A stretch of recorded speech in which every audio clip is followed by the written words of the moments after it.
20,000 কোটি টাকা। সরকারকে আমরা দেখি তার ব্যর্থ পররাষ্ট্রনীতির কারণে আজ হরমুজ থেকে বাংলাদেশের জাহাজ ছুটছে না। আমরা চাই না বাংলাদেশের রাজনৈতিক অস্থিরতা চলে আসুক, তার আগে আপনারা শুধরে যান। কেন জ্বালানি তেলের দাম 1 লাফে 20 টাকা করে বাড়ানো হলো? পেট্রোল পাম্পগুলোকে কিন্তু প্রফিট দেওয়া হয় লিটার প্রতি 3 টাকা করে, যেটা দিয়ে তাদের একটা কি যে প্রফিটটা তাদের দরকার ওটা উঠে আসে, কিন্তু সেই প্রফিট 1 লাফে 23 থেকে 25 টাকা করা হলো। কার স্বার্থে করা হলো? এই কে সিন্ডিকেট? এই সিন্ডিকেট তো বিএনপি। এই পেট্রোল পাম্পগুলোর মালিক আপনারা যে দেখবেন যে কোনো এই তাদের রাজনৈতিক দলগুলোর সাথে জড়িত।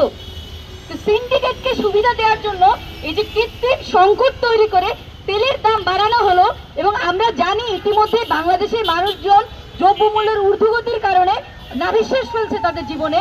সেই জায়গায় যখন এই তেলের দাম বাড়লো, এবং আমরা জানি সরকার এসেছে মাত্র 2 মাস, কিন্তু তার ভিতরে 41,000 কোটি টাকা সরকার ঋণ নিয়েছে এবং ছাপিয়েছে 20,000 কোটি টাকা। এর প্রভাব যে আমাদের নাগরিক জীবনে কিভাবে পড়বে সরকার কি তা ভেবে দেখে? সরকারকে আমরা দেখি তার ব্যর্থ পররাষ্ট্রনীতির কারণে আজ হরমুজ থেকে বাংলাদেশের জাহাজ ছুটছে না। আমি সরকারকে বলবো যে আপনারা জনগণের হন, যদি আপনারা আপনাদের এই উচ্চ প্রাসাদে বসে আপনাদের নিজের লোকদের সরকার হয়ে বসে থাকেন, সিন্ডিকেটের সরকার হয়ে আশা করেন, তাহলে আপনারা দুরাশা দেখছেন। কারণ আমরা চাই বাংলাদেশ এই জুলাই পরবর্তী সময়ে একটা স্থিতিশীল রাজনৈতিক অবস্থা বজায় থাকুক, জনগণ একটু শান্তিতে থাকুক।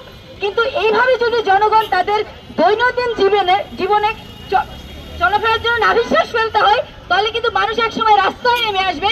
আমরা চাই না বাংলাদেশের রাজনৈতিক অস্থিরতা চলে আসুক, তার আগে আপনারা শুধরে যান।